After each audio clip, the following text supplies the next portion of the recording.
professor Alberto, vai falar conosco a professora Cleide Calgaro, da Universidade de Caxias do Sul, onde ela é professora da graduação, do mestrado, do doutorado em Direito desta universidade.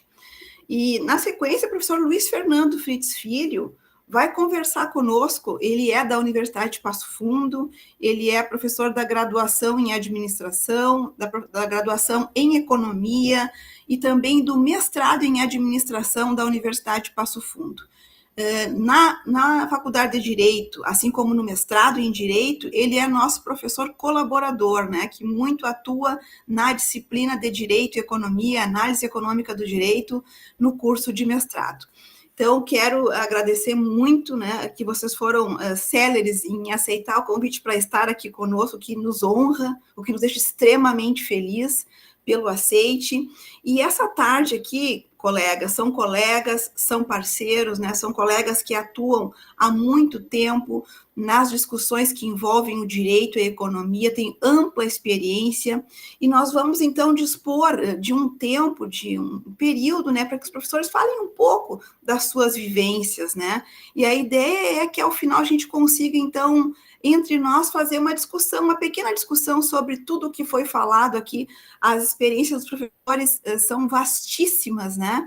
Mas a gente vai, então, dispor um pouco do tempo deles para que eles, então, conversem conosco sobre as suas perspectivas.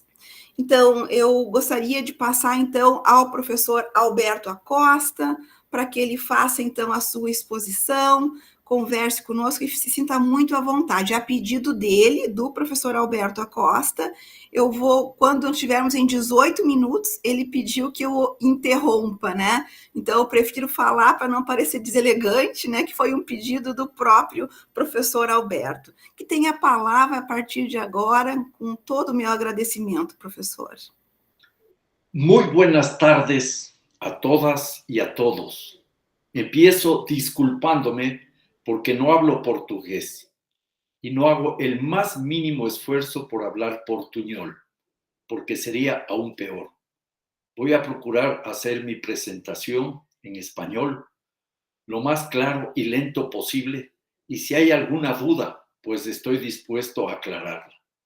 Agradezco la invitación, profesora Karen, agradezco la posibilidad de estar aquí con dos profesores de las universidades brasileñas ya mencionadas, y empiezo anotando algo que para mí es fundamental. El tema, las perspectivas de la economía y las perspectivas del derecho, me parece que nos abre la puerta a una amplia discusión, pero reconozco de entrada que no soy jurista, soy apenas economista, y eso me va a limitar mucho en algunas de mis reflexiones, pero eso me va a posibilitar también hacer algunas puntualizaciones teniendo como punto central de mi conversación, de mi charla, el tema del derecho y la economía y la naturaleza, que creo que es algo fundamental. Yo empezaría con unas reflexiones iniciales gruesas. ¿Cuál derecho para cuál economía? Las teorías económicas y las teorías del derecho que se plasman en la aplicación de leyes o en la creación de leyes, constituciones y normas y en las políticas económicas concretas parten en la actualidad de visiones positivistas y normativistas.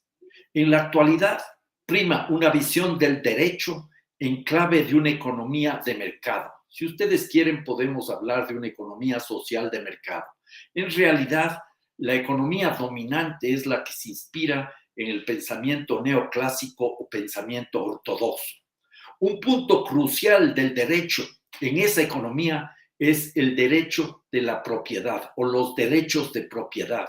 Hay varios derechos de propiedad, pero particularmente se habla del derecho de la propiedad individual, particular, privada. Y todo eso en línea con la óptima asignación de recursos. Esta aproximación, que podemos decir es neoclásica, impone la búsqueda de la eficiencia, del concepto de la eficiencia en todas las acciones legales y en todas las acciones económicas. La eficiencia. Y ahí buscamos el progreso, buscamos el desarrollo. y aparecen como herramientas indiscutibles, aparentemente, el crecimiento económico, la competitividad, la productividad. Hablamos de exportaciones, hablamos de inversiones, hablamos de relaciones laborales y de relaciones ambientales. En las estructuras de una economía de mercado, las relaciones entre la economía y la ley son muy estrechas, son muy estrechas. No nos podemos imaginar una economía al margen de la ley y la ley al margen de la economía. ¿Cuál influye más en la una o en la otra? Es un tema que habrá que irlo discutiendo y analizando. Estas relaciones estrechas también son muy conflictivas. Hay muchos conflictos porque hay una permanente disputa de esos espacios de realización de la ley o de elaboración de la ley, sean normas, constituciones o leyes propiamente dichas. Son espacios de disputa del poder, pero más allá de las disputas del poder en esa relación, yo dejaría sentados tres elementos. El mercado asoma como el eje normativo y ordenador de la economía. El Estado asoma como eje regulador y promotor de la economía. Hay excepciones, estoy tratando de sintetizar debido al escaso tiempo disponible. Y los seres humanos aparecemos como productores y como consumidores. En ese escenario, entonces, nosotros sabemos muy bien que se parte de las teorías de la elección racional. ¿Qué es lo que quiere decir esto? El individuo en libertad, buscando su beneficio de forma egoísta, termina por trasladar ese esfuerzo en forma de beneficios a toda la colectividad. Y para que eso funcione, se tiene que garantizar la lógica de mercado, el funcionamiento de las leyes de la oferta y de la demanda en economía, plasmadas en leyes en el derecho, y también, sobre todo, la propiedad privada. La participación del Estado es casi aleatoria. Y entonces, al partir de las teorías de elección racional, la aplicación jurídica, la aplicación en el campo jurídico plantea estudiar y resolver los problemas legales respecto de los objetivos deseados para minimizar los costos en la utilización de recursos, en la asignación racional de recursos, que por definición en esta economía son escasos y hay que maximizar la eficiencia en los resultados. Este es el punto de partida, ¿ya? Y entonces el marco jurídico se inspira en los elementos de esa racionalidad económica para construir hipótesis sobre el posible comportamiento de los diversos sujetos de la norma, tanto como para anticipar las consecuencias respecto al calentamiento, al acatamiento, o de las disposiciones legales y paralelamente la adopción de correctivos o sanciones para maximizar los efectos esperados con la norma. Entonces, eficiencia, asignación adecuada de recursos, libertad en la selección de las distintas opciones aparece como punto de partida. Sin embargo, y aquí quiero entrar ya en materia, a pesar de que ninguna forma de vida, incluyendo la vida humana, puede pensarse por fuera o al margen de la naturaleza, las ciencias económicas han asignado al mundo natural el único y pasivo papel de proveedor de mercancías que pueden usarse como materias primas y demás medios de producción útiles a la valoración del capital, así como de depósito de los desperdicios. Y esta pasividad dada a la naturaleza por parte de las ciencias económicas, tanto ortodoxas como heterodoxas, incluso varias ciencias o varias corrientes críticas, en parte el marxismo tradicional, con muy honrosas excepciones, dan carta libre para que el mundo natural, la naturaleza, sea vista como un objeto, una mercancía. Esa visión, objeto de la naturaleza, no solo que se han consolidado en términos concretos, sino que también se ha hecho especialmente en el pensamiento económico que domina sobre lo jurídico. Por ejemplo, al revisar los orígenes de la economía, podríamos encontrar que la naturaleza no solo que es una protagonista ausente en las elaboraciones teóricas y prácticas, sino que dentro de la lógica antropocéntrica, la naturaleza está tremendamente dependiente del logro del progreso. La naturaleza es un factor de producción, la naturaleza es un factor para alcanzar el progreso, el desarrollo, el crecimiento económico que aparecen como indiscutibles. En ese contexto, entonces, nosotros vemos que la naturaleza devino en mera proveedora de insumos y en espacio de almacenamiento de desechos. Finalmente, el pensamiento económico contemporáneo, sobre todo el ortodoxo, quedó entrampado en una visión reduccionista de la naturaleza como mercancía. Pero aquí yo quisiera hacer entonces una primera salvedad, tratando de poner a la naturaleza en el centro de la atención de la economía y el derecho desde una perspectiva antropocéntrica. Y ahí vemos cómo debido a los crecientes problemas ambientales hay procesos que se van consolidando a nivel mundial y que van obligando a cambiar el manejo de la economía y el manejo del derecho. Hay tremendas influencias desde la preocupación que tenemos por los graves problemas ambientales que aquejan a la humanidad. Yo señalaría dos fechas importantes que marcan un referente. 1987, cuando la Comisión de Naciones Unidas sobre Medio Ambiente y Desarrollo presentó ese estudio que se conoce como Nuestro Futuro Común, conocido como Informe Brundtland. Y después, la Conferencia de Desarrollo Sostenible que se realizó en 1992 en Brasil, en Río de Janeiro. La Conferencia de Naciones Unidas sobre el Medio Ambiente y Desarrollo, que puede ser considerada como el punto de partida de acciones globales de los seres humanos preocupados por el deterioro de la madre tierra, del ambiente antes que madre tierra. Y entonces ahí se planteó la necesidad de asumir el reto ambiental como parte sustantiva de la búsqueda del desarrollo. Y comenzamos a hablar de desarrollo sustentable. Y se planteó algo que significó un paso sustantivo, importantísimo. Se debe buscar el equilibrio entre economía, sociedad y ecología. Y apareció entonces un triángulo: economía, sociedad y ecología. Y desde entonces se comenzó a trabajar en el ámbito del derecho en función de la sustentabilidad ambiental, sustentabilidad nacional e incluso sustentabilidad internacional. Y muchas personas y muchos gobiernos a lo largo de las últimas décadas se han involucrado, se han comprometido en distintos litigios para contrarrestar los daños ambientales que amenazan la vigencia de los derechos humanos. Y entonces la protección del ambiente cobró mucha fuerza. A nivel internacional, las cumbres de cambio climático, los convenios internacionales, el convenio de Kioto, el convenio de la biodiversidad, para señalar apenas dos. Y entonces en ese escenario recientemente se incorporan a los derechos ambientales como parte de los derechos humanos en Naciones Unidas. Y se está hablando, me parece muy bien, del ecocidio.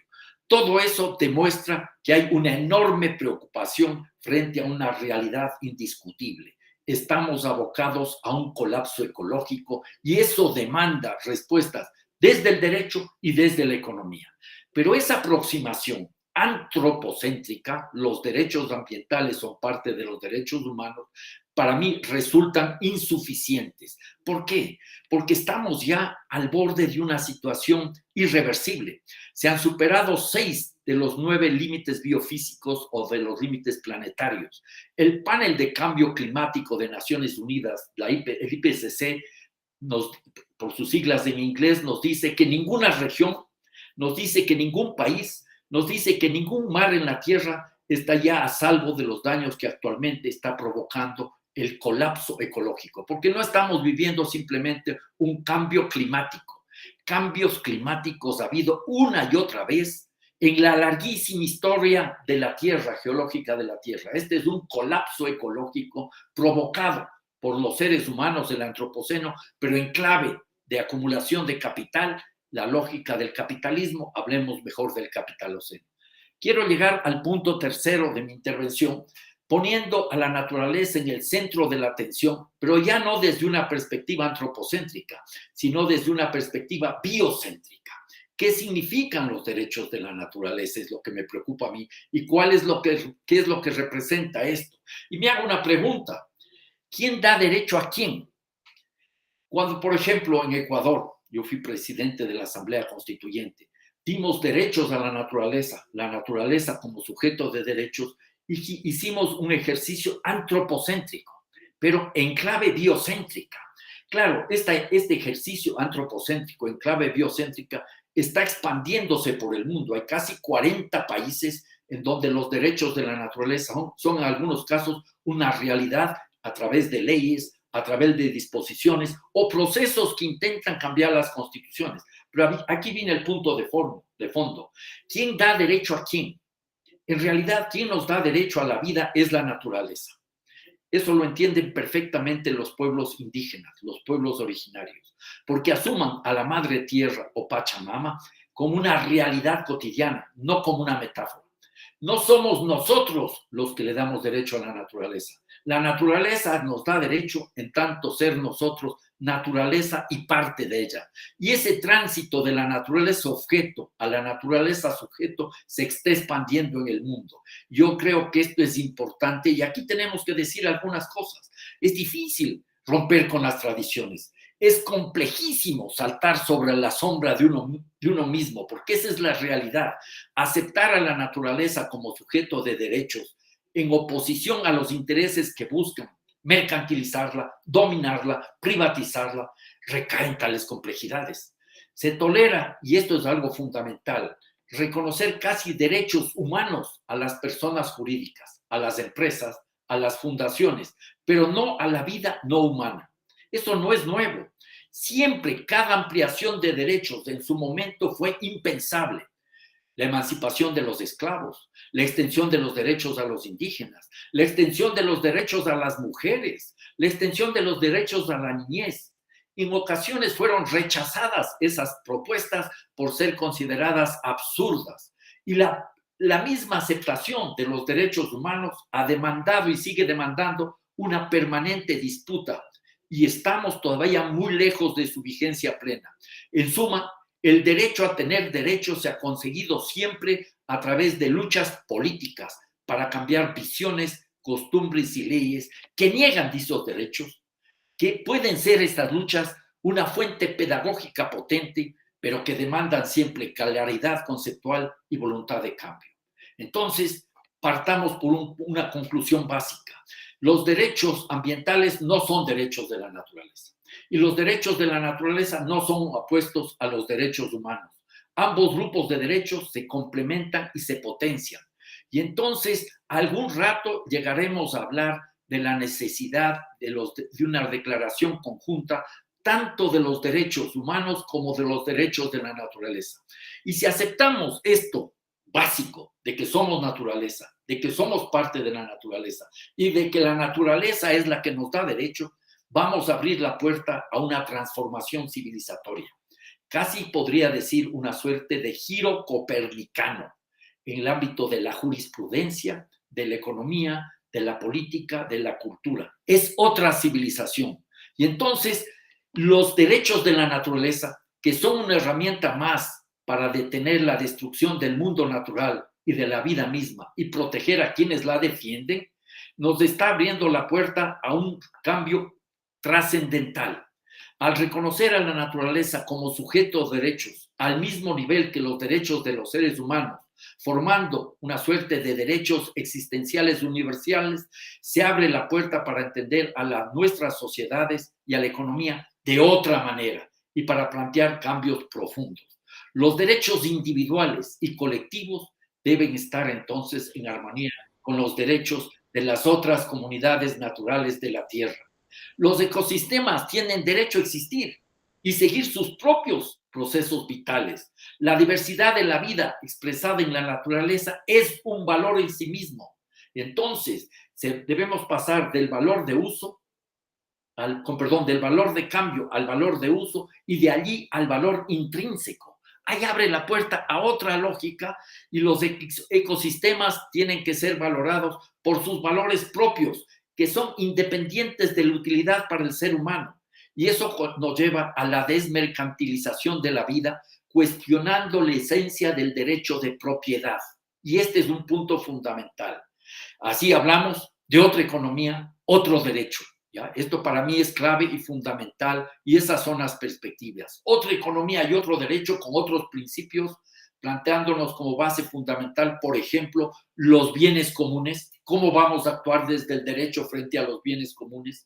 ¿Cómo vamos a actuar desde el derecho frente a una economía que no busque el crecimiento económico permanente? ¿Cómo vamos a hablar desde el derecho a visiones postdesarrollistas, que son más que urgentes y necesarias, al post-extractivismo? Y eso nos lleva, sin lugar a dudas, a una cuestión fundamental. Más temprano que tarde, tenemos que avanzar en la Declaración Universal de los Derechos de la Naturaleza, que deben estar en línea con los derechos humanos y quizás abrir la puerta para los derechos universales de existencia de todos los seres vivos. ¿Y todo esto para qué? Para alcanzar la vida digna de los seres humanos y de los seres no humanos. Un proceso inmerso en una permanente radicalización de la democracia en todos los ámbitos de nuestras actividades, sin marginar para nada lo jurídico. Professor Alberto, 18 minutos. Y las juristas está planteado. Muchas gracias. Muito obrigado, professor Alberto Acosta. Brilhante palestra. Certamente vamos conversar sobre a tua fala ao final das nossas atividades. Eu passo, então, agora para que a professora Cleide Calgaro faça a sua exposição, e nós estamos, então, agora com a palavra para a professora Cleide. Cleide, muito obrigada pelo aceite, por estar conosco nessa parceria do painel Direito e Economia. Então, muito obrigada, professora Karen. Também vou cronometrar aqui meus 15 minutinhos. Queria agradecer o convite da professora Karen, é sempre uma satisfação poder revê-la, mesmo que de forma virtual, e dizer da minha alegria e da minha honra de poder estar aqui nesse painel, ladeada por pessoas tão incríveis como a professora Karen, o professor Luiz Fritz e o professor Alberto Acosta. Então, queria agradecer, porque o professor Acosta nos deu uma aula, um aprendizado, e com certeza a gente vai ter outro aprendizado com o professor Luiz. Bom, eu vou trabalhar em alguns aspectos do que o professor Acosta nos colocou. O professor Acosta trabalha muito também, de uma forma implícita, com a própria estrutura da sociedade de consumo hoje. E como dentro desse tipo de sociedade, a gente consegue vislumbrar uma ideia de sustentabilidade para fazer um giro, como o professor colocou, copernicano. Então, aqui ele nos coloca alguns aspectos essenciais, como a própria visão antropocêntrica da natureza. E isso vai nos levar realmente a um colapso ecológico se nós não mudarmos o quê? O aspecto da economia e do direito. Então, a partir desses tópicos aqui, eu gostaria de estruturar minha fala em 2 pontos. Primeiro ponto, as nossas estruturas constitucionais, principalmente se a gente for fazer uma análise da estrutura constitucional brasileira na proteção dos direitos da natureza, a gente vai lembrar que eu tenho o artigo 225, que vai trazer uma perspectiva de um direito à natureza para todos, tá? Ou seja, todos têm direito a um meio ambiente que seja ecologicamente equilibrado. Então, se questiona muito dentro desse aspecto do artigo 225, e até na expressão, quando a gente tem bem de uso comum do povo, se isso não reforça realmente a manutenção dessa visão antropocêntrica, aonde a sociedade estaria dentro de uma percepção de dominação e expropriação. Aqui é um ponto que eu gostaria de deixar de reflexão para vocês. Também, quando a gente observa dentro da nossa Constituição que se apresenta uma preocupação com as gerações futuras, na busca até de um princípio da intergeracionalidade, aqui os sujeitos de direito não são não humanos, são os seres humanos. Então, isso reflete que os não humanos, como a própria natureza e o seu valor intrínseco, também não são considerados dentro da nossa estrutura como sujeito de direito. Então, o que o prof. Acosta nos coloca é um estímulo para a gente pensar dentro dessa nova perspectiva da visão da Pachamama, da Constituição Equatoriana, como realmente trazer essa visão biocêntrica.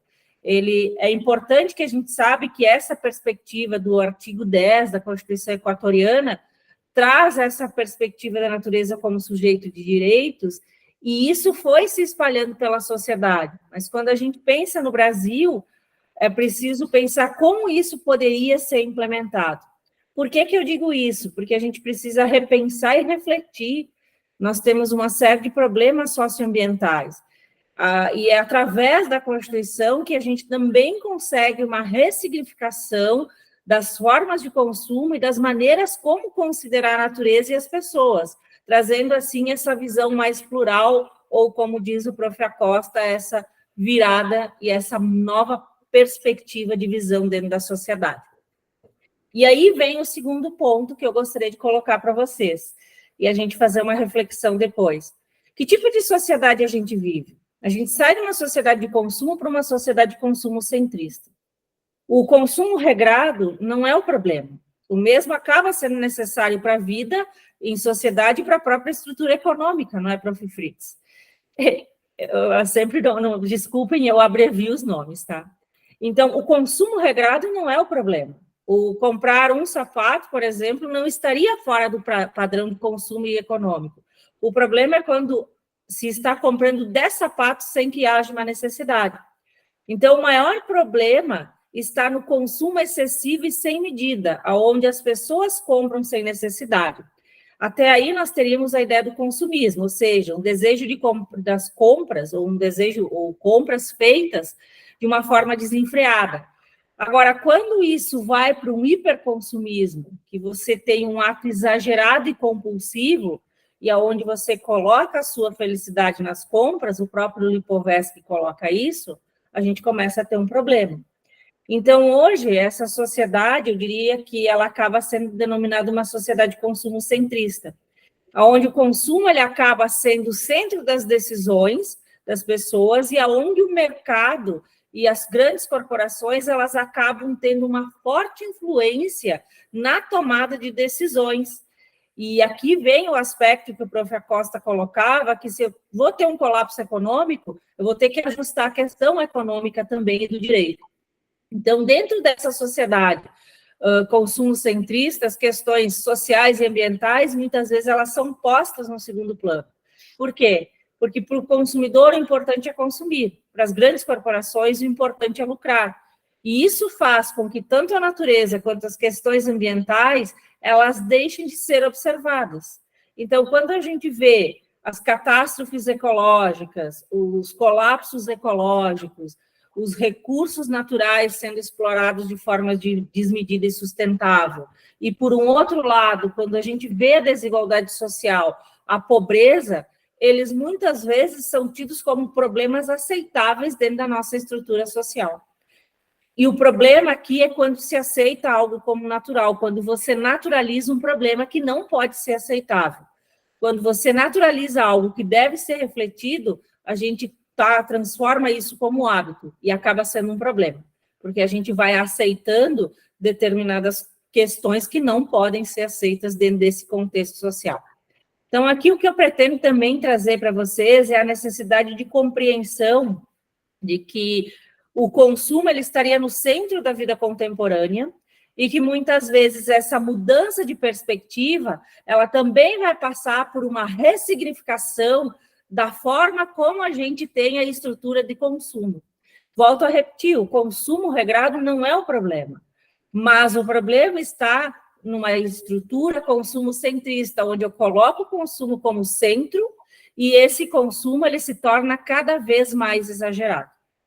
Não podemos esquecer que eu preciso analisar aqui a questão socioambiental e os problemas advindos dela, para ver como é que eu posso implementar um outro aspecto que o prof. Acosta coloca, que é a ideia de sustentabilidade. Aí, isso é importante, porque como eu vou equacionar o pilar econômico, social e ambiental dentro de uma sociedade consumo-centrista? Então, o consumo, muitas vezes, ele é um dissipador que vem a se caracterizar por um tipo de estrutura de domesticação para comprar e para usar ou usufruir, melhor dizendo, de bens e serviços que muitas vezes vão muito além da realidade que a necessidade daquela pessoa ou daquele contexto precisa. Então, esse processo vai ocorrer de uma forma concomitante com a individualização. onde essas preocupações com questões coletivas vão se subordinar aos particulares, ou seja, vai ter um controle de informação do olhar sobre si mesmo. E aí a gente tem o desafio socioambiental, tá? Porque como eu vou equacionar as questões mercadológicas com a natureza e com os problemas sociais que a gente tem? Até porque a gente observa que nesse processo histórico a gente sempre cria aquela percepção de uma felicidade que se aproxima muito de uma ideia de ficção, sendo que a mesma é uma máscara momentânea que vai variar de acordo com o que o mercado coloca, ou seja, com os ditames estabelecidos pela estrutura de mercado. É nesse sentido que eu gostaria de trazer a análise de que as relações sociais, muitas vezes, elas vão vigorar em uma ditadura que vai impor a qualquer circunstância como o indivíduo pode ser feliz. E essa felicidade, até eu diria que ela é incognoscível. Por quê? Porque você sempre procura, você está sempre atrás dessa felicidade, mas você nunca sacia essa felicidade. Então, a fórmula até do próprio consumo é o quê? Buscar felicidade.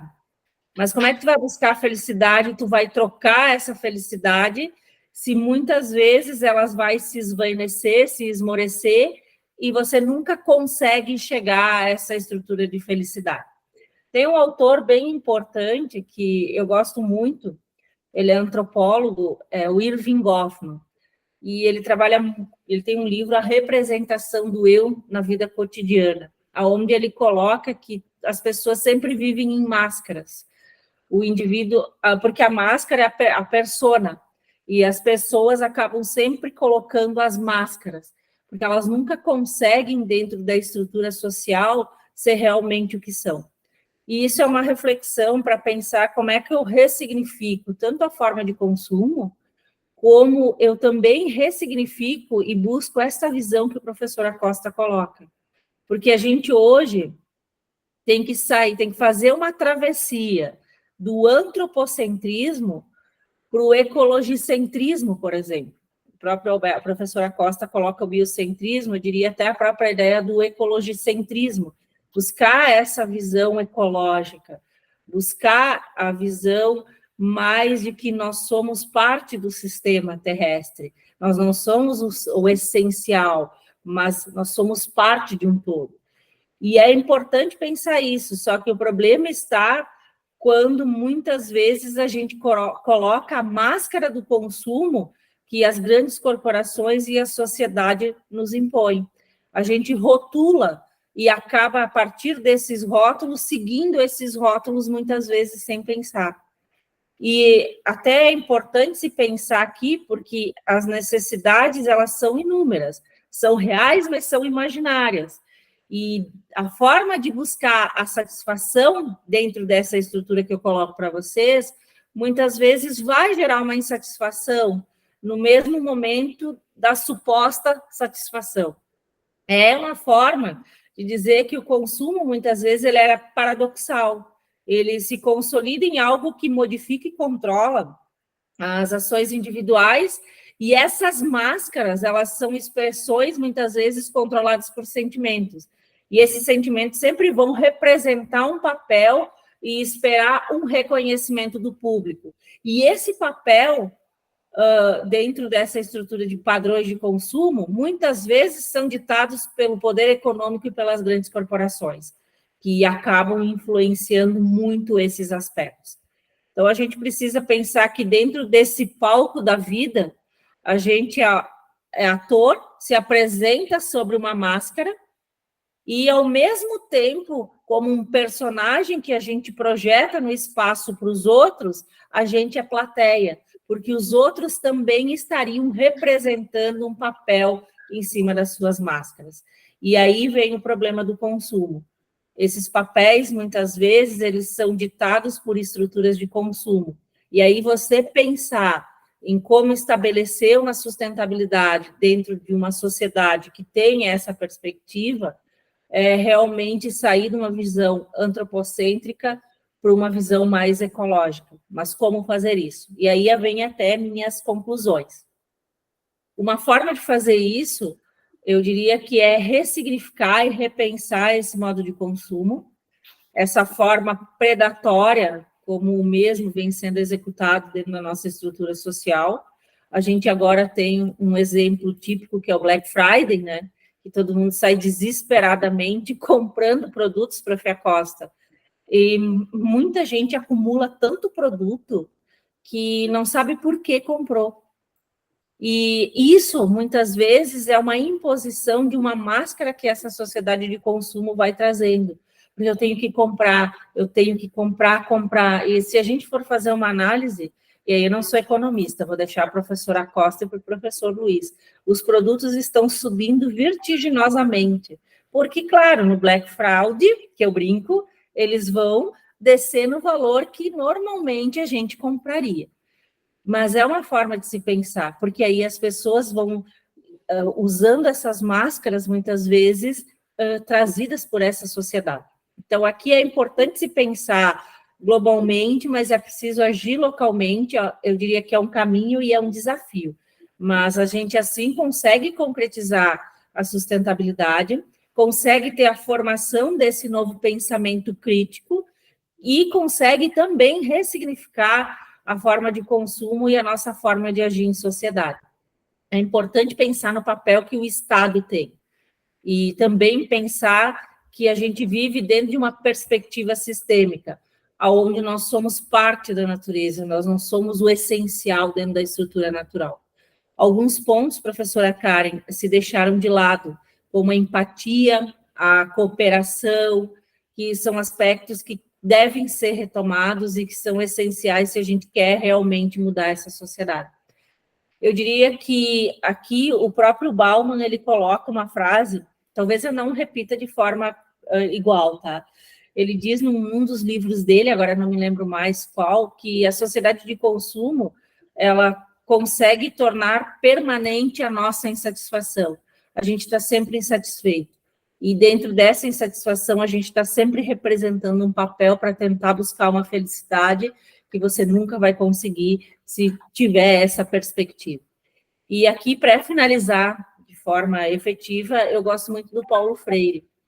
Ele coloca que a educação não é a educação que transforma o mundo. A educação, ela vai mudar as pessoas, e são as pessoas que transformam o mundo. Então, eu ainda acredito que as pessoas podem transformar esse mundo e evitar esse colapso ecológico. Mas a gente precisa ressignificar muitas coisas a partir disso. Muito obrigada, professora Karen, muito obrigada, professora Costa, muito obrigada, professor Luiz, muito obrigada também à Vitória, que está aqui nos auxiliando. Professora Cleide Calgaro, muito obrigada pela excelente palestra, né? Muito conectada, a excelente palestra do professor Alberto Costa. A gente tem muito a conversar ao final, né? No sentido de como a gente vai colocar essas questões frente a esse mundo que nós estamos vivendo, né? Que está colocado aí, existe uma visão neoclássica, existe uma visão antropocêntrica, como que a gente vai passar para um biocentrismo efetivamente, né? Eu vou passar, então, de imediato ao professor Fritz, para que ele possa fazer a sua exposição, e aí sim eu abro a conversa para os palestrantes poderem interagir. Por favor, professor Fritz, com os meus agradecimentos pelo teu aceite em estar conosco aqui nesta tarde. Obrigado, professora Karen, mais uma vez, muito agradecido estar aqui com vocês, professora Costa e professora Cleide, parabéns pelas falas, fantásticas, tratando questões ligadas ao biocentrismo, questões ligadas a esse consumo, né, tão complexo, da professora Cleide traz para a gente.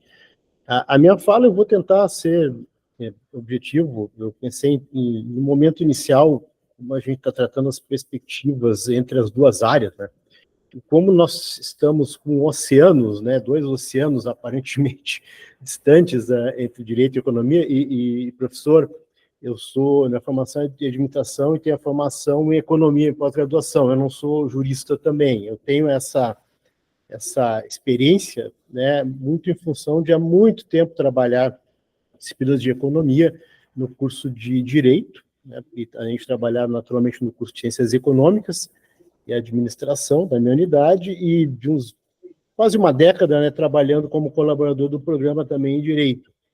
Então eu fico sempre pouco reticente, né, em relação aos meus pitacos jurídicos, né, tenho um certo cuidado. Mas o que eu gostaria de levantar aqui, inicialmente, como a gente está tratando essas perspectivas, né, é que eu percebo que houveram avanços em relação à discussão entre as áreas. Eu vou iniciar com essa fala.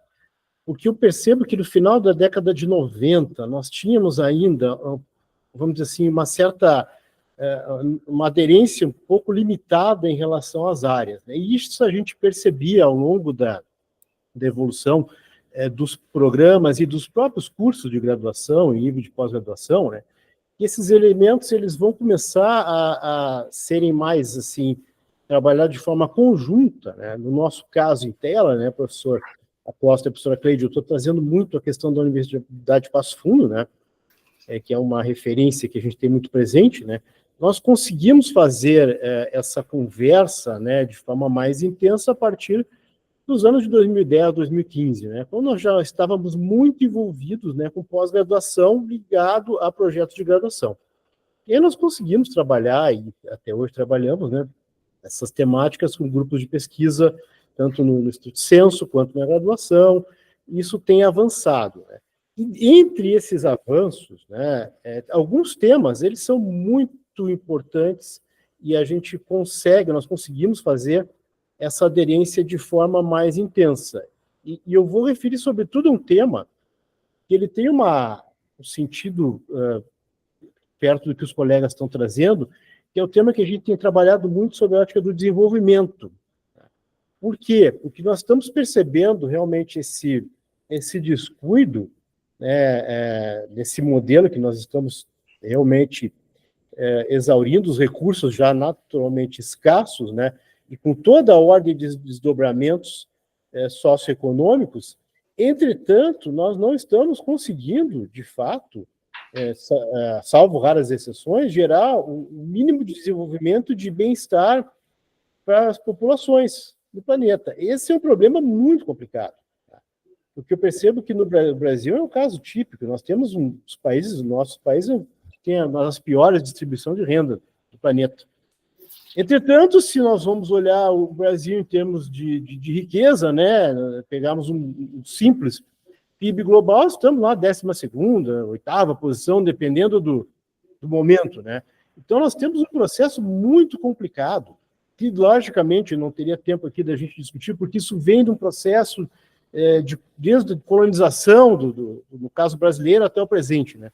Mas o fato é que esses elementos, eles não acabam resolvendo uma questão social, tampouco uma questão ambiental.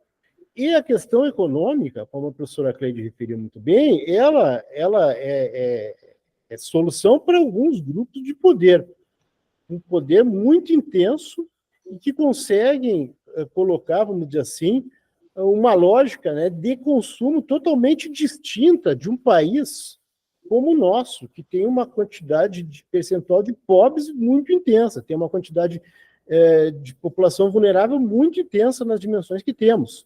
Então, esses elementos sempre me tocaram muito nessa discussão acerca das relações entre as áreas, né?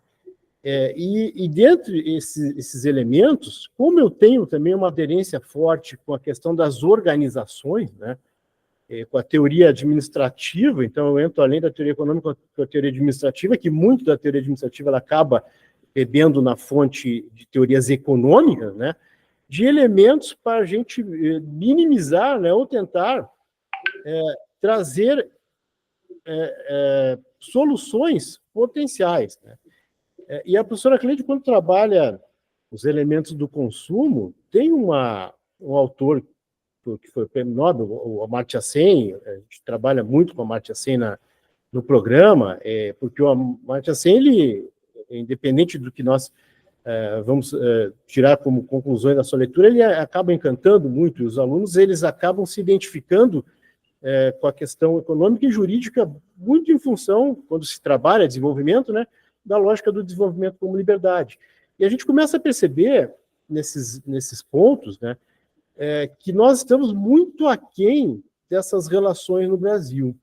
E aí nós temos que ter algum tipo de desdobramento, porque no Brasil a gente percebe, e não só no Brasil, né, que logicamente desse tripé, o elemento econômico ele se sobrepõe aos demais elementos, de forma avassaladora. Tá? E não só para a questão inicial que eu trato aqui, que é a desigualdade de renda, é a vulnerabilidade social, entre outros elementos muito complexos no nosso país, mas também em relação ao papel das organizações dentro de uma sociedade de consumo. Né? E aí nós temos trabalhado uma abordagem que ela se chama algo como uma responsabilidade social dessas organizações. Né? Essa é uma teoria, não é algo muito simples de você implementar, porque é fato que você implementar esse tipo de elemento, a organização, elas têm que estar inserida numa sociedade que haja uma regulação, né, que coloque isso, condições disso vir para o campo prático, né, e que, de fato, a gente tenha organizações que façam ações voltadas para a questão interna, econômica, para a questão ambiental, de recursos, e isso envolve toda a cadeia de produção. Quando a gente está falando desses elementos da responsabilidade social organizacional, a gente envolve desde fornecedores que você vai utilizar para o teu processo produtivo, serão fornecedores que precisam estar certificados nesse processo, até os meios de produção, até a questão, se for indústria, a forma que você utiliza, e aí você entra também numa outra perspectiva correlata a essa, né, que está muito em voga nas discussões nossas aqui, e que a gente conhece como economia circular, né, quer dizer, são elementos produtivos que evitam ao máximo o desperdício de recursos produtivos em processos produtivos, se otimiza ao máximo, mas esses são elementos no Brasil que eu diria ainda utópicos, tá? Visto que a gente necessita de ter toda uma cadeia preparada, né, para entrarmos com essa perspectiva de uma otimização de recursos. Mas isso também não resolve a questão. Nós estamos trabalhando aqui nessa tarde. A questão mais ampla, ela, no meu entender, ela não seria resolvida, embora se nós tivéssemos talvez uma participação mais efetiva no que a gente escreve, né, o que nós temos escrito na nossa Constituição Federal, né, e já tivemos muitos trabalhos aqui, professor, que tratou de nós verificarmos, né, a dissonância, né, entre os direitos sociais e direitos econômicos e o que no Brasil tem acontecido na prática, né? E tratamos também que se isso, de fato, nós conseguíssemos trazer o que está escrito, né, de fato, para a nossa sociedade, nós teríamos uma situação bem diferente do que temos hoje. Então, todos esses elementos, eles, mesmo em conjunto, eles ainda estão, professor e professora Cleide, aquém de uma lógica de colocarmos, sim, a questão do biocentrismo como primária, ou como principal. Eu penso que esse passa a ser a grande provocação, o grande desafio que nós temos do Avante. É o grande desafio. Só que, ao mesmo tempo, eu percebo que há uma dificuldade muito intensa pelo modelo de produção do capital no planeta, né? E também em nações como as nossas, né? Realmente é um jogo muito forte de poder envolvido nisso, né? As questões, elas são realmente mercantis, elas são realmente visando, né, a maximização dos resultados, do lucro, e esse modelo, ele ainda é muito difícil da gente conseguir avançar, né? Mas é o desafio, né? Acho que o desafio é com novas propostas, seja através da questão de um consumo sustentável, vou usar a professora Cleide, me perdoe, não sou especialista, mas de uma busca de um consumo sustentável, de um consumo consciente. Professor Alberto, a gente tentar, vamos ver o direito da natureza, sim, porque nós invertemos o processo de uma maneira catastrófica, né, e estamos, infelizmente, colhendo isso, sobretudo nas catástrofes ambientais que nós estamos vivenciando aqui em diferentes nações. Isso é fruto, sem dúvida, do que já foi posto aqui pelos meus colegas de sala. Então, esses elementos é que eu gostaria de destacar, mas sobre uma linha mais crítica, em que pese que nós não resolvemos quer dizer, nós acabamos, né, gerando um problema muito sério com os recursos que temos, né, para a natureza, e não conseguimos dar conta sequer dos problemas ligados à relação do homem e sociedade com a natureza. Então, essa questão ela ainda está em aberto. Né? Eu acho que essa questão ela não é resolvida ainda no presente. Né? E temos que ver meios, e o debate talvez trazer algumas perspectivas para avançarmos, né? Para esse elemento fundamental que eu vejo que nós estamos discutindo aqui na tarde de hoje. Né? Então, professora Karen e colegas, rapidamente é isso. Eu tinha feito também uma outra, pensei num outro elemento muito mais pontual, trazendo também a análise econômica do direito enquanto ferramental, mas eu não acho que seja interessante nesse momento. Eu prefiro trazer a ferramenta do desenvolvimento e, logicamente, quando a gente fala de desenvolvimento, né, é algo muito mais amplo do que somente o desenvolvimento econômico que nos limita, né, ao crescimento e não ao avanço de outras variáveis, né, que nós conhecemos bem. Eu prefiro ficar nesse âmbito por hora. Né. Outra oportunidade, eu acho que valeria trazer talvez alguns elementos mais ligados à análise econômica do direito, mas hoje eu prefiro deixar essa discussão nesses termos, né, e essa talvez seja a vantagem de ser falar de após os colegas, que a gente pode tentar fazer uma relação muito bacana com as excelentes falas do professor Alberto e da professora Cleide. Mais uma vez, professora Karen, obrigado. Mais uma vez, a excelente fala do professor Alberto, da professora Cleide, e fico à disposição. Professor Fritz, muito obrigado pela tua fala, pela tua exposição. E agora eu tenho que enaltecer também aqui a mediadora, né? Que os meus painelistas, eles não conversaram, né? Nenhum momento antecipadamente, e todos falaram na mesma linguagem, né? No mesmo tema. Isso mostra, né? Como foi bem feita a escolha dos meus painelistas, né? Que são professores muito experientes, muito capacitados e que conseguem discorrer sobre os assuntos fundamentais, conseguem discorrer sobre assuntos que nos trazem, então, ao debate, né, à discussão. A teoria está posta, né? Nós sabemos. E a partir de agora, eu convoco, então, os meus colegas painelistas para que a gente possa fazer um pequeno debate. E eu acho que uma frase que eu falo agora, de acordo com o que a prof. Cleide nos trouxe, né? Que tipo de sociedade nós somos, colegas? Nós somos antropocêntricos, biocêntricos, o desafio socioambiental que nós temos pela frente, como isso se relaciona com o nosso modelo de produção capitalista?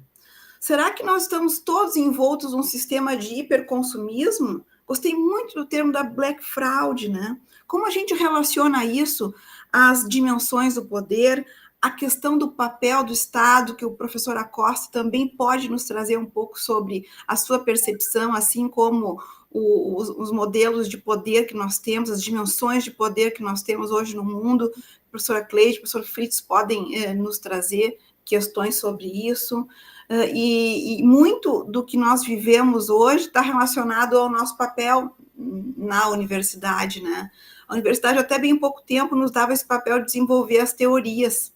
E cada vez mais a gente quer aproximação, que a universidade tem que produzir algo que a sociedade possa utilizar, né? E aí estão as ideias de que nós temos que desenvolver produtos, né? Cada vez mais presente nos nossos trabalhos nas universidades, e como os produtos que nós podemos colocar a partir de agora podem fazer parte desse desafio socioambiental aí que nós temos à frente. Deixo aberta a palavra, andando, né, no nosso trio de painelistas, passo a palavra ao professor Alberto, né, para que ele possa prosseguir na nossa roda. He escuchado con mucho detenimiento las exposiciones tanto de la profesora como del profesor, y quisiera hacer unas cuantas puntualizaciones. Quisiera referirme a unas cuantas cosas muy concretas. Uno, que me parece fundamental: los derechos de la naturaleza que están establecidos en la Constitución de Ecuador tienen dos orígenes. Uno, desde el mundo indígena, que habla de la Pachamama, y dos, desde las comunidades que defienden la naturaleza. Es un proceso de mestizaje jurídico, ¿ya? En estricto sentido, en el mundo indígena, la madre tierra, la Pachamama, no necesita derecho alguno para que la amemos la cuidemos y la respetemos. Yo amé a mi madre, cuidé a mi madre y respeté a mi madre, no porque era un derecho, sino porque es una ley natural. Lo mismo sucede en la naturaleza. Pero hay otras entradas y esto es importante.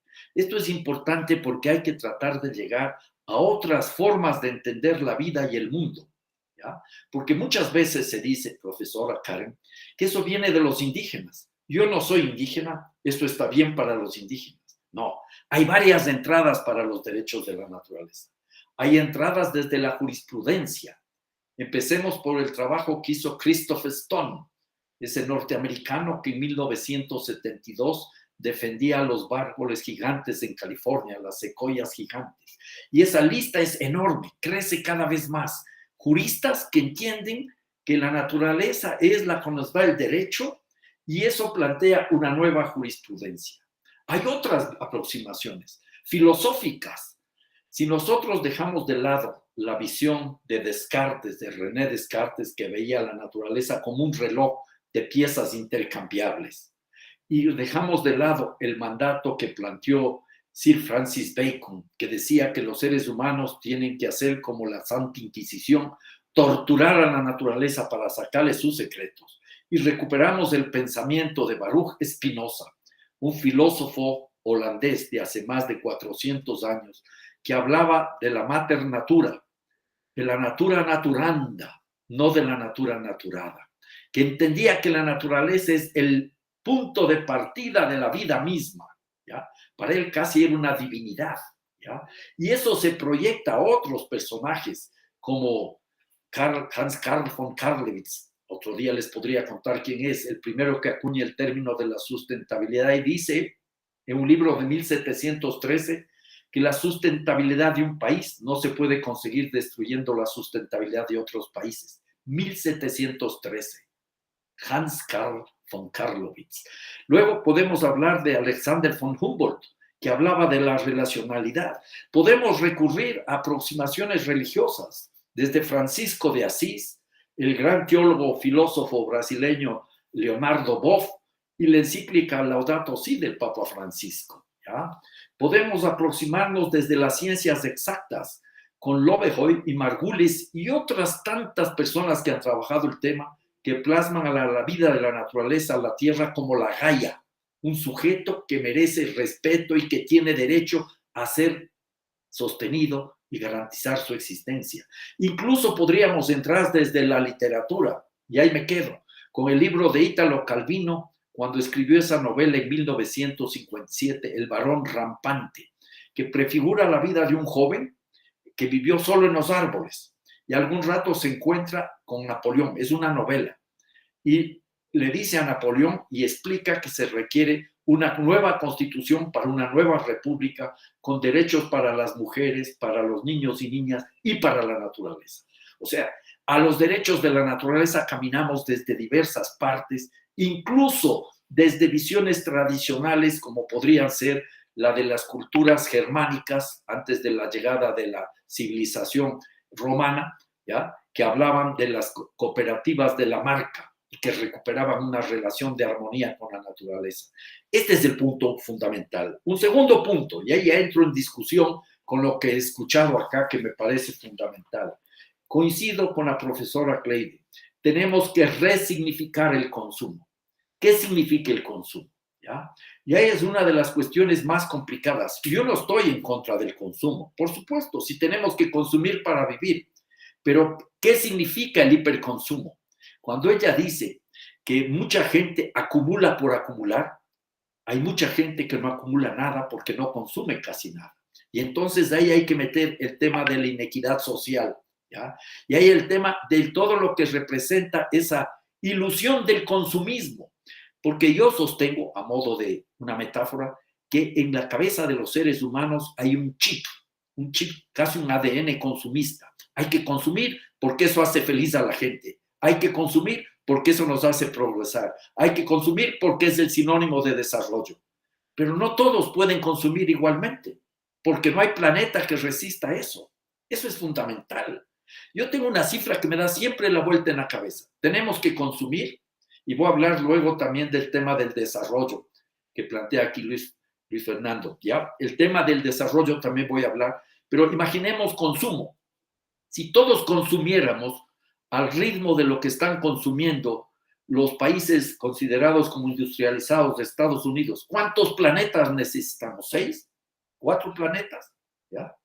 Eso es un tema clave. Si todos consumiéramos al ritmo de lo que está consumiendo China, en 3 años China consumió 6.615 millones de toneladas de cemento.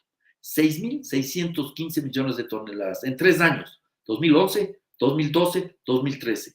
1.5 veces más que los Estados Unidos en todo el siglo XX. Entonces, esa idea del consumismo, como dice aquí Cleide con toda razón, una sociedad hiperconsumista que tiene una protección jurídica, porque hay el derecho al consumo. Y eso tenemos que poner en entredicho. ¿Cómo hacerlo? Esa es la gran pregunta este rato, ¿ya? ¿Cómo echar abajo aquella ilusión de que los seres humanos tenemos la capacidad para una selección racional? ¿Qué es lo racional? ¿Dónde están los límites? Y entonces ahí podríamos hablar de los limitarianismos que planteó la compañera que fue de Amartya Sen, se me escapa en rato el nombre, y otro más, la compañera de Amartya Sen habla de limitarianismo para garantizar la verdadera felicidad. Porque, Marta Nussbaum. Exactamente, la profesora Nussbaum, ¿ya? Porque consumir más no nos hace más felices. En economía tenemos lo que se conoce como la paradoja de Sterling, que se vivió primero para Estados Unidos y hay para casi todos los países industrializados. Se puede ver cómo ha crecido el Producto Interno Bruto per cápita en los Estados Unidos, ¿ya? Permanentemente, con algunas variaciones coyunturales, pero el índice de la felicidad se mantiene estable. En el caso de Japón, cae, se tiene más y se es más infeliz. Entonces, el tema del consumo es fundamental, pero a mí no me pidan que yo defina cuánto es suficiente para cada persona, para cada familia, para cada grupo humano. Eso no es una tarea que puede ser impuesta desde el Estado. Hay que hacer una discusión mucho más amplia y mucho más rica. Eso me lleva entonces a un tercer punto, cuando también Luis Fernando nos invita a resignificar el desarrollo. Y eso me parece que es fundamental. Hay que comenzar a desarmar esta idea del desarrollo como el gran objetivo, por muchas razones. En primer lugar, ya mencioné, si tenemos como horizonte el desarrollo, entre comillas, alcanzado por Estados Unidos o por Europa, no hay posibilidad de que todos los seres del planeta alcancemos los mismos niveles de vida. Luego veamos cuál es la realidad. Un país que conozco bastante, Alemania, que es uno de los países ejemplo de desarrollo, entre comillas, ejemplo de bienestar. El 21% de la niñez, 21% de niños y niñas menos de 5 años vive permanentemente en situación de pobreza. Un 9% adicional entra y sale de esa realidad de pobreza. La concentración de la riqueza en Alemania aumenta permanentemente. En el año 1998, el 10% más rico de la población era propietaria del 48% de la riqueza nacional. El 50% era propietaria del 3% de la riqueza nacional. Las últimas cifras de hace 2 años nos dicen que el 10% es propietaria del 53% de la riqueza nacional y el 50% del 1% de la riqueza nacional. ¿De qué desarrollo estamos hablando? ¿De qué desarrollo estamos hablando? ¿Ya? En ese escenario, entonces hay que comenzar a prefigurar otra economía.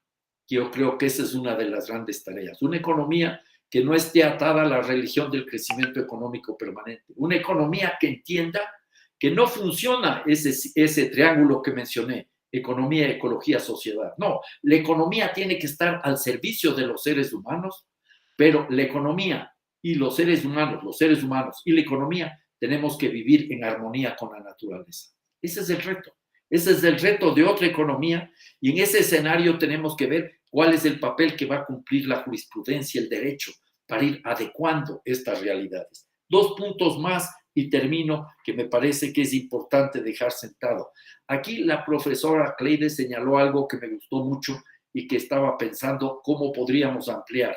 Cómo pensar en otra sociedad recuperando otros valores, otra sociedad y otra economía con otros valores, no la competitividad, no el individualismo ultranza, no el consumismo, no la productividad como fines últimos, sino la solidaridad, la reciprocidad, la complementariedad, la relacionalidad, todo está relacionado con todo, la responsabilidad, la correspondencia.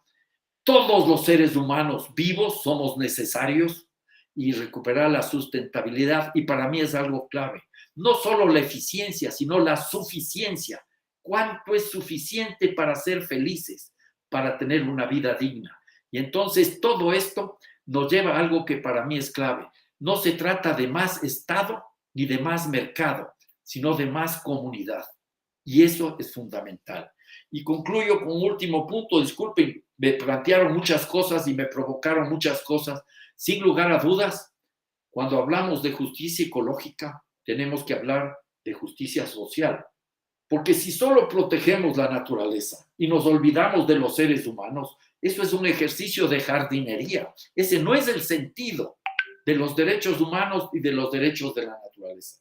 Yo diría aquí que ni siquiera es suficiente sumar la justicia ecológica con la justicia social y, lo que para mí es fundamental, el manejo ético, político, democrático. No es una suma, es una multiplicación. Si uno de los factores tiende a cero, el resultado siempre tenderá a cero. Eso me dice que sin justicia ecológica y justicia social y democracia radical no hay cómo resolver los problemas.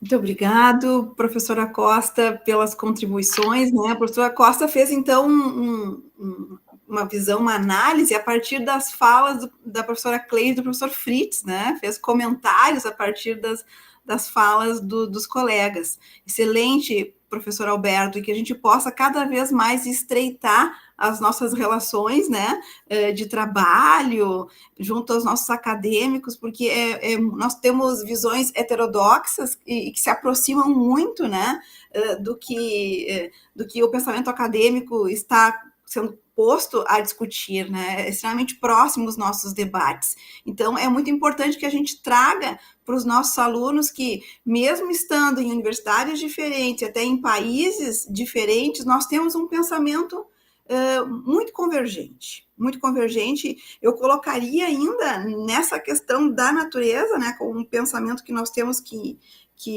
discutir cada vez mais, a ideia do biocentrismo e como colocar a natureza à frente dos diversos aspectos das dimensões do poder, inclusive o papel do Estado, como a professora Costa fala.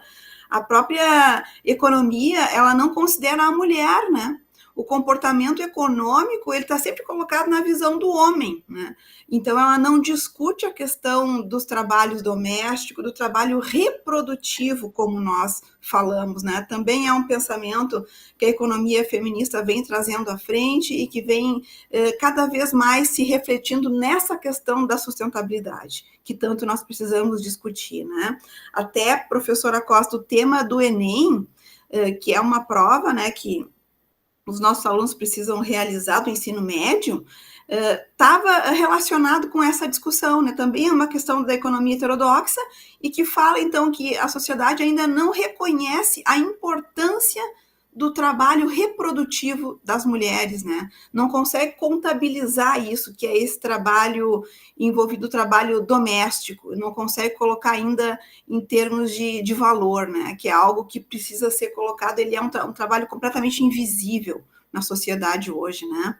Então, para finalizar a nossa conversa, eu ainda quero ouvir um pouco da professora Cleide, para que ela faça as suas percepções, e fechando com o professor Fritz, para que faça as suas discussões finais.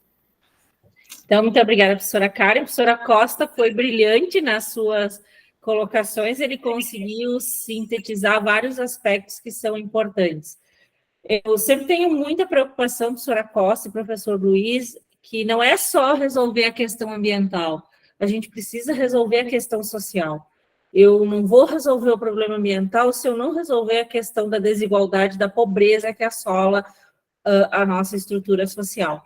e não só no Brasil, em muitos países, como o próprio professor Acosta coloca, essa acumulação de riqueza na mão de alguns é um grande problema, e isso também é uma percepção que precisa mudar, porque tem um professor que trabalha com decrescimento, o Georgescu Rugin, que ele diz que crescimento por crescimento vai levar a um problema.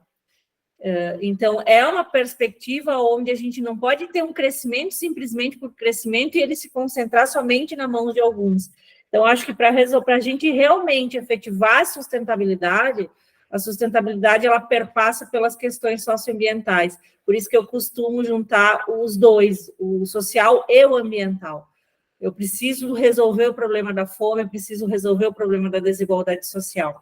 E isso realmente, dentro de uma sociedade de consumo, como o professor Acosta coloca, alguns podem consumir, outros não podem consumir. E esses que não podem consumir, eles acabam tendo desejo criado por essa sociedade, onde muitas vezes vão utilizar de outros artifícios para tentar consumir. Então, são pontos que a gente precisa pensar. Realmente, o que nós queremos para a nossa sociedade? Como nós vamos ressignificar, inclusive, a nossa forma de pensar, porque hoje se cria um individualismo muito grande, onde a tecnologia, eu não estou criticando a tecnologia, porque se não fosse ela, a gente não poderia estar aqui, mas eu tenho que pensar até que ponto a tecnologia está aqui para me servir como ser humano e não eu para servir a tecnologia, porque muitas vezes a gente acaba sendo controlado, a gente acaba se individualizando e esquecendo daqueles valores que são essenciais, que é o valor, muitas vezes, da amizade, da cooperação, da empatia, do respeito. Então, a gente consegue ver muito isso hoje, depois, principalmente pós-pandemia, que esses valores mais coletivos, eles se perderam e deram lugar a mais ao individualismo. Só que se a gente continuar dentro dessa visão, o colapso ecológico, ele é evidente. Eu brinco, Prof. Fritz, o próprio Papa Francisco agora lançou uma nova encíclica da questão climática. A gente é um carro que está indo ao encontro de uma árvore. Ou a gente para e pensa no tipo de sociedade que a gente está criando e tipo de perspectiva que se quer, e aí muda a rota e não dá de encontro à árvore, ou se a gente continuar dessa perspectiva, a gente vai ir ao encontro da árvore. Então, e aí já vai ser fatal. Então, é pontos para a gente pensar.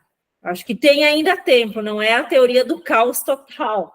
Ainda a gente tem tempo, não é uma visão catastrófica. Ainda a gente está guiando esse carro, a gente está no meio do caminho e ainda tem tempo de mudar a rota para não colidir na árvore. Só que se a gente não fizer isso, a gente vai colidir inevitavelmente. Então, muito obrigada, professora Karen. Muito obrigada também, professora Costa, pelas suas brilhantes colocações.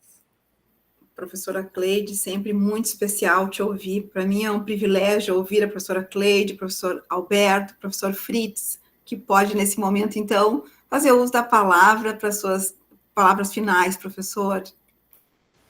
Obrigado, professora Karen. Professora Costa, fantástico o teu fechamento aí com vários pontos. Eu gostei muito, acho que retrata muito bem o que nós estamos conversando. A professora Cleide também faz um fecho muito bacana.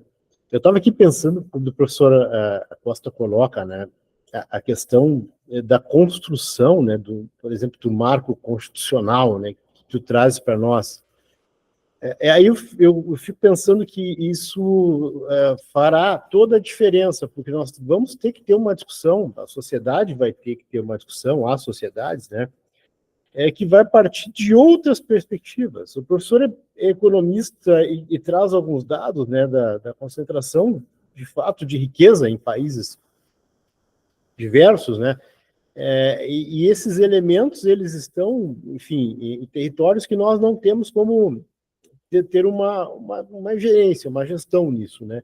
Então, nós temos que ter também essa discussão de terceiros, mas eu acho que o ponto principal, e aí acho que entramos na questão do consumo, da professora Cleide, é fazermos internamente, falando do nosso país, aqui do caso brasileiro, né, essa nova construção, esse novo pacto social, e que naturalmente vai se isso vem com todo um arcabouço institucional, né? As instituições vão ter que discutir isso com a sociedade para a gente poder ter um avanço significativo, porque, caso contrário, nós, infelizmente, vamos ter uma tendência a reforçarmos esses elementos de mais concentração e de mais descaso de toda a ordem com a natureza. E não vamos ter elementos jurídicos, normativos ou elementos econômicos que vão resolver essa perspectiva. Se nós não tivermos uma discussão mais ampla e coletiva, um entendimento amplo, eu não vejo como a gente possa avançar nesses termos que o professor colocou de forma muito bacana. Quer dizer, a economia, e também eu diria a questão jurídica, ela vem em função dos seres humanos, e nós, seres humanos, nós temos que trabalhar em função da natureza, dos direitos da natureza. Esse é um elemento fundamental. Embora isso leve, né, toda essa discussão, né, e toda essa, vamos dizer assim, luta, né, para se mudar essa perspectiva que, infelizmente, a gente tem hoje presente, né, não só no Brasil, né, mas o professor foi categórico, né, em trazer diferentes elementos, né, de nações que estão realmente crescendo de forma em progressão geométrica e sempre com uma perspectiva interessante de progresso, de crescimento, de uso de recursos, né, que é uma perspectiva totalmente falha, né, e nós estamos indo num caminho sem entrar também em terra arrasada, né, Cleide, não é por aí, mas há que se fazer essa discussão. Então, fico muito honrado aqui, professora Costa, professora Cleide, mais uma vez em participar com vocês, agradeço mais uma vez a professora Karen pelo convite. Colegas, eu quero falar então do meu privilégio, né, de ter estado com vocês aqui ao longo dessa hora e meia, né, que estivemos aqui juntos. Poderíamos ficar ainda por muitas horas falando, né, tal é o conhecimento dos meus painelistas, teríamos aí muito assunto pela frente. Mas eu já os convoco então antecipadamente para novos encontros, onde então faremos novos debates e quero falar, então, do meu agradecimento, do meu privilégio de ter estado com vocês essa tarde, que foi uma grande honra. Um abraço, professora Costa, professora Cleide, professor Fritz. Meu agradecimento pela tarde. Tchau, colegas. Muchas gracias, muy buenas tardes. Boa tarde, abraço, pessoal. Obrigada. Tchau. Tchau.